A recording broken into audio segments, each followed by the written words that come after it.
My husband লেখিকা সামহা সামি পর্ব সংখ্যা ২৮ ও ২৯। গল্পটি 18+ প্রাপ্তবয়স্কদের জন্য। অতিরিক্ত রোমান্টিক গল্প পড়তে না চাইলে স্কিপ করতে পারেন। অসভ্য লোক, মুখ দিয়ে কখনো ভালো পানি বের হয় না। রহিলের নির্লজ্জ মার্কা কথা শুনে আনিয়ার বেমালুম ভুলে গিয়েছিল যে এই লোকের লজ্জা নেই। কথায় আছে না, ছেলেদের যদি লজ্জা থাকে তাহলে রাস্তা দিয়ে হেঁটে যাওয়ার সময় হিসু করতে ছেলেদের নয় বরং কুকুরের মতো।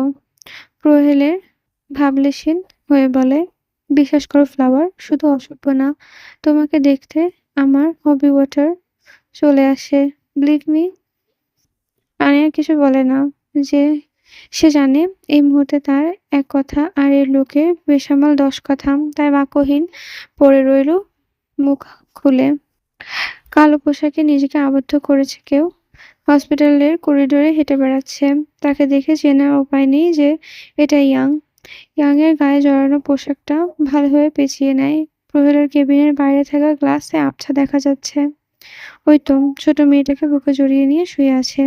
ইয়াং তাকিয়ে তাকিয়ে মনে মনে আওড়ায়, শালায় কই মাছের জান তো, উপরে থেকে পড়লো, গাড়ি পুড়ে গেল, তবুও শালা মরল না। সে তো ভেবেছিল হয়তো হসপিটালে আনলেও বাঁচবে না, কিন্তু এ তো অপারেশন থিয়েটারে থেকে বেরিয়ে বউকে নিয়ে দিব্যি শুয়ে আছে। ইয়াংয়ের রাগ হয় প্রচণ্ড, 2 হাত মুষ্টিবদ্ধ করে জোরে জোরে নিঃশ্বাস নিচ্ছে। এবারও তার প্ল্যান ফেল হলো। সে তো দেখতে আসছিল কান্না, আর এসে দেখেছে কিনা ভালোবাসা। রাগে কটমট করতে করতে যেভাবে আসছিল সেভাবেই চলে যায়। রিহান ফোনে কথা বলছে। ওহো, ফোনে কথা না, এক প্রকার ঝগড়া করছে। ওপাশ থেকে কি বলছে তা শোনা যাচ্ছে না, তবে রিহান খিটখিট করে বলে, যা শালি ব্রেকআপ। আমি থাকতে চাই নে যেই মেয়ে আরো ছেলের লগে, তার আমার প্রয়োজন নেই। সাগর কেবল ইনটেক করা পানির বোতল খুলে কিছুটা পানি মুখে নিল। রিহানের কথা শুনে নাকে মুখে পানি উঠে যায়।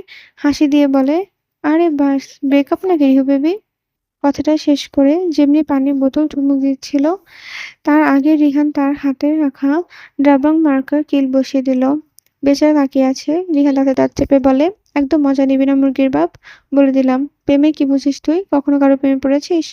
সাগর কিল দেওয়া জায়গায় হাত দিয়ে মালিশ করতে করতে টিটকারি মূল্যক কণ্ঠে বলে, ছোটবেলায় খাইনি সুজি, এই বয়সে প্রেম কি বুঝি? ক্ষমা চাই ভাই, ক্ষমা। রিহান রাগে লাল হয়ে রক্তলাল চোখে তাকিয়ে আছে। এই গার্লফ্রেন্ড নামক নাগিন এক পাশে, আর এই বন্ধু নামক মুরগির বাপ এক পাশে। জীবন তার রসাতলে। রাত 7:30। কেবিনে শুধু আনেয়া, একেবারে বেশি কেবিনে আর কাউকে অ্যালাউ করা হয় না। নাজমা বেগম ও রকিব সাহেব 1-1.5 ঘন্টা থেকে কাল আসবে বলে চলে গেলেন। প্রহেল ইঞ্জেকশনে পাওয়া ঘুমাচ্ছে। আনেয়া প্রহেলের মাথায় হাত বুলিয়ে দিচ্ছে, হাতের মুঠোয় নিয়ে চুলে হাত বুলিয়ে দিচ্ছে।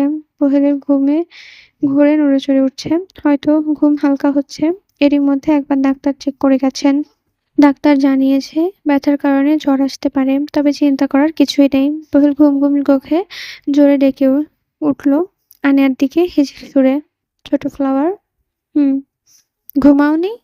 না। প্রহেল পাশ ফিরে নিজের মাথাটাকে আনেয়ার কোলের উপর রেখে পেটে মুখ গুজে দেয়। কেঁপে ওঠে আনেয়া। তা দেখে প্রহেল বলে, কেঁপে উঠছো কেন? আমি কি কিছু করছি? তোমার ছোট জামাই সুস্থ হলেও আমি অসুস্থ। আনিয়া থতমত খেয়ে যায়। কি হলো এটা? প্রহেল আনিয়ার পেটে মুখ রাখা অবস্থায় জিজ্ঞেস করে। ছোট ফ্লাওয়ার, আমি যদি মরে যেতাম তুমি কি কষ্ট পেতে?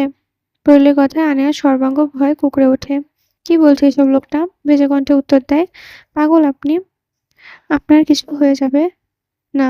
মরার কথা আর একবারও বলবেন না। আমি নিজের হাতে না হলে তো আপনাকে খুন করব। প্রহেল হাসে, মুখ চেপে আনেয়ার জামার উপর দিয়ে পেটে চুমু খায়।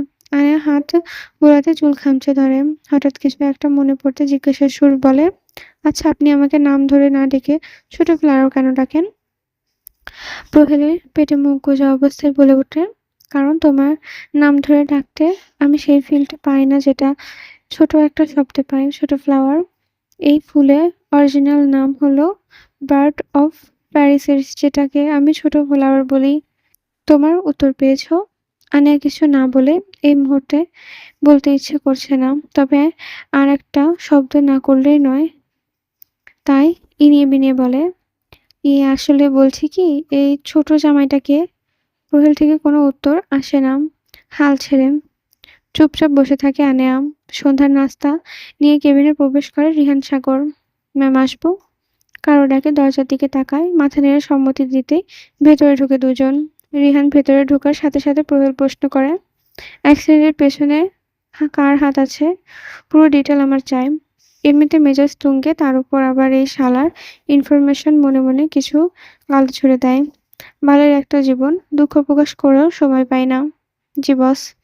রিহান সম্মতি পেয়ে বেডে চোখ বন্ধ করে শুয়ে পড়ে। তার মাঝে সাগর বলে, বস একটা কথা বলবো? চোখ বন্ধ রাখা অবস্থায় প্রহেল বলে, হুম বলো, তবে একটা দুইটায় যেন না হয়। বস, আপনার বুকে বাঁ পাশে লিপস্টিক লেগে আছে। সাগরের কথা খাওয়ার মাঝে কেশে উঠে আনেয়া। সোহেল চোখ খুলে রাগে চোখে তাকিয়ে বলে, ওটা লিপস্টিক না বেয়াদব, ওটা তোর ম্যামের ঠোঁটের দেওয়া রং। থতমত খেয়ে যায় সাগর, মাথা চুলকে বেরিয়ে যায়। রিহান পেছনে যেতে যেতে বলে, ওটা লিপস্টিক না বেয়াদব, ওটা ললিপপের রং, বুঝেছিস? ডিজিটাল মুরগির বাপ। সাগর রেগে তাকায়। সে না জেনে ভুল একটা কথা বলছে, তাই বলে তাকে এভাবে পিছু করবে? এই রিউ বেবিটা। সময় চলমান, সময় কারোর জন্য থেমে থাকে না। সে চলতে থাকে নিজ গতিতে। প্রহেলকে বাড়িয়ে আনা হয়েছে কাল। 2 দিনের মাথায় রাগারাগি করে হসপিটাল থেকে রিলিজ নিয়ে চলে এসেছে সে। তার এক কথা, বউ থাকছে সে এখানে কোনো লোক নিয়ে যেতে কাজ করতে পারবে না। তার একটা মাত্র বউয়ের জিনিসের উপর অন্য কারো হাত পড়বে, এটা সে মোটেও সহ্য করবে না। বউকে ধরে ওয়াশরুমে নিয়ে যাচ্ছে আনেয়া। বউয়ের ভেতরে ঢুকে আনেয়াকে বলে, আপনি একা পারবেন নাকি আমি আসবো? তুমি চাইলে আসতে পারো, এমনিতে ছোট জামাইটা তোমাকে মিস করছে। অশুভ লোক, ওয়াশরুমে যান, নাকি ওটা আমি করব? যান, বিশ্বাস করো, এই 2 দিন নিজেকে খুব করে কন্ট্রোল করেছি। আজকে মনে হয় আর হবে না। আমি অসুস্থ হলেও ছোট জামাই ঠিক আছে। আগের মতো না দিতে পারলেও পুষিয়ে দিবে। বাজে কথা রাখুন, আর দয়া করে নিজের কাজ করুন। আনিয়া রেগে যাচ্ছে দেখে প্রহেল আর কথা বাড়ায় না। দেখা গেল মহারানী ডিরেক্টলি রেগেমেগে বোম হয়ে যাবে। রিহান সাগর এই 2 দিনে যা তা অবস্থা, অফিস, প্রহেলের অ্যাক্সিডেন্টের পেছনে থাকা লোককে খোঁজা, সব মিলিয়ে নাকানি-চুবানি খাওয়ার জোগাড়। রাত 10টা 30। রিহান সাগর গার্ডদের বসে কফি খাওয়ানো, নানা বিষয় আলোচনা করছে। তাদের মূল টপিক হচ্ছে রিহানের গার্লফ্রেন্ড লিলি। তাদের 3 বছরের সম্পর্ক। তাহলে হঠাৎ করে কেন রিহান ব্রেকআপ করেছে? তবে এটা ভেবেও খুশি লাগছে, শেষমেশ তার মতো তো সিঙ্গেল লাইফ ডিল করবে। রিহান সিরিয়াস ও গম্ভীর থাকা মুখ পর্যায়ে প্রশ্ন করে, প্রেমে পড়লে ঝগড়া হবে, ইটস নরমাল রিউ বেবি। তবে তোমাদের ব্রেকআপ হয়েছে শুনে খুশি হলাম। রিহান অবাক হয়ে তাকিয়ে আছে। এ মুরগির বাপ বলে কি? এতক্ষণ ধরে তাকে সান্ত্বনার বাণী শুনিয়ে এখন উল্টি খাচ্ছে। কপাল কুঁচকে বলে, তুই খুশি হয়েছিস নাকি কষ্ট পেয়েছিস? তেমন না রিউ বেবি, প্রথমে একটু একটু কষ্ট হয়েছে, এখন নেই। তুমি চাইলে কান্না করতে পারো, আমি কাউকে বলবো না। রিহান রেগে তাকায়। আজ তাকে নিয়ে সবাই মজা করছে। কেন? আজব সে দুঃখ প্রকাশ করছে, তো এরা তার ইমোশনাল সহবাস করে দিচ্ছে। কথাটা ভাবতেই মেজাজ খিটখিটে হয়ে গেল তার। সাগরকে নিজের দিকে একবার ঘুরিয়ে মুখ ভেঙচি দিল, পাত্তা না দিয়ে কফির মাগে চুমুক দিল। মশা তাড়ানোর মতো ভান করে সুর করে বলে, প্রথম প্রথম প্রেম করলে মিষ্টি মিষ্টি কথা, 2 দিন না যাইতে মনে লাগে ব্যথা। যারে তুমি ভালোবাইসা বুকে দিবা ঠাঁই, পরের বেটার কাউরে পাইলে সেও আর নাই। অন্যেরটা দেইখা যখন তুমি প্রেম করবা, মনের ভেতর কষ্ট পাইয়া পাগল হইয়া ঘুরবা। বন্ধু হইব মজা কইরা, পিরিত এত সাইজো, সিঙ্গেল আছো ভালো আছো, ওইটা একটু বুঝো। গান শেষ হতেই ফিক করে হেসে উঠল সাগর। রিহান আরো বুঝতে বাকি নেই, এই মুরগির বাপ তাকে টিটকারি মেরে গান শুনিয়েছে। কিটমির করে উঠে কণ্ঠ করে বলে, জাউরা মুরগির বাপ, তোর সমস্যাটা কি? আমার সাথে শুবি নাকি সহবাস করবি? রিহান তেতে ওঠে। কথায় হাসি পেয়েও এক মুহূর্তে বসা থেকে উঠে দাঁড়িয়ে মারে উচ্চস্বরে চেঁচিয়ে ওঠে, নাউজুবিল্লাহ নাউজুবিল্লাহ ঢিউ বেবি, শেষ পর্যন্ত তুমি আমাকে সহবাসের অফার দিলে। এই দুঃখ আমি কোথায় রাখবো স্বামী? বলেই নাটকীয় ভঙ্গিতে কমল দুলটি ওঠে। স্বামী নামটা পড়ে মনে পড়তে তৎক্ষণাৎ কপাট রাগ হয় রিহানের। স্বামী এই নামটা কোথায় যেন শুনেছে। কিছুক্ষণ পর মনে পড়তে হেই হেই করে বলে, এটা কি ওই স্বামী, ম্যামের কাজিন? স্বামীর অনুর তো মেয়ের কপালেই পূর্ণ অকালে। কপালে শেষ পর্যন্ত কিনা ওই মুরগির বাবু পাগলা গাওয়াদের নাম লেখানোর ব্যবস্থা করেছে। হায়, চারপাশে অন্ধকার ছড়িয়ে পড়েছে, শহর জুড়ে নির্লিপ্ততা বিরাজ করছে। মাঝে মধ্যে জোনাকি পোকার ডাক ভেসে আসছে। নগর বেগম খাবার টেবিল পরিষ্কার করছে আর রফিক সাহেবের উদ্দেশ্য প্রশ্নের বাণী ছুড়ছে। ছেলেটা এত অসুস্থ, গিয়ে তো পারত ছেলেটাকে নিয়ে আসতে।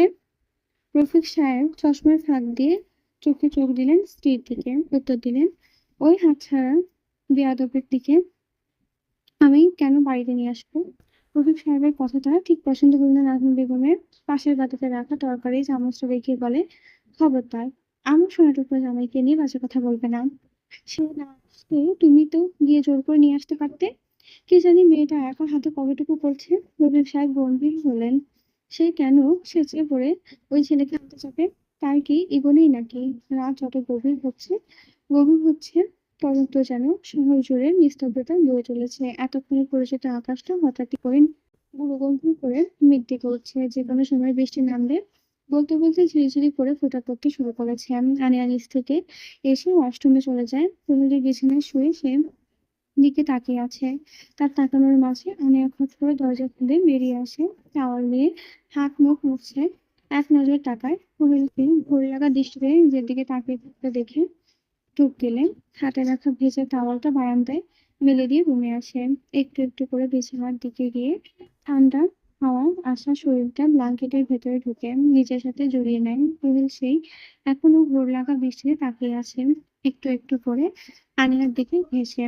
পেছন থেকে আনিয়ার পেটের উপর হাত রাখে, পুরো শরীর কারেন্ট হয়ে যায়। রুবেল নিজের মুখ আনিয়ার ঘাড়ে ঢোকায়, গরম নিঃশ্বাস আসতে করে।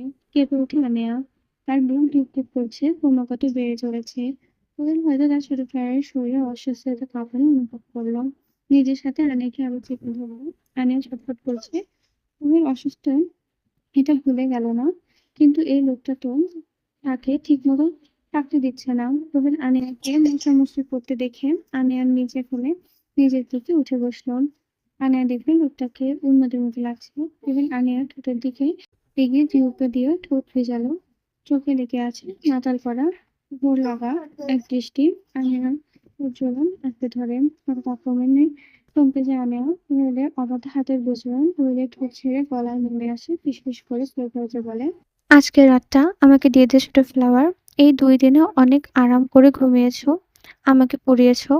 আজ না হয় আমি একটু পোড়ালাম আমার দহনে। বলেই আনিয়ার জামার চেন খুলে ফেলে। ধীরে ধীরে ডুবে যায় নিজের প্রেয়সীর মাঝে। গুংড়িয়ে ওঠে আনিয়া। মুখময় ব্যথার্থক শব্দ প্রহীলের কানে ভাসতে আরো উত্তেজিত হয়ে উন্মাদের ন্যায় ঝাঁপিয়ে পড়ে। গলা বুকে আক্রমণ চালায়, ঠোঁট বুলিয়ে নামাতে থাকে, বুকে চাপ প্রয়োগ করে। প্রহীল তাকায়, তবে এই চাহনির কাম্য শুধু ছেড়ে দেওয়ার ইচ্ছে নেই। প্রহীল আনিয়ার বুকে নরম অংশ কামড়ে ধরে। আনিয়ার চোখ থেকে সুশ্রে অশ্রুধারা গড়িয়ে পড়ছে। একটা সময় নিজেও মেতে ওঠে ভালোবাসার উত্তাপে। এই ভালোবাসা সে স্বেচ্ছায় গ্রহণ করে। প্রহীল নিচের দিকে নেমে আনিয়ার মেদহীন কণ্ঠে ঠোঁট বুলিয়ে দেয় এবং বলে, ছোট ফ্লাওয়ার, ব্যথা পাচ্ছ? না। সত্যি ব্যথা পাচ্ছ না? আনিয়া নিশ্চুপ। তা দেখে প্রহীল নিজে ছোট জামাইকে ভেতরে নিয়ে বলে, ছোট ফ্লাওয়ার, আর একটু জোরে দিস না। না, ব্যথা পাবো।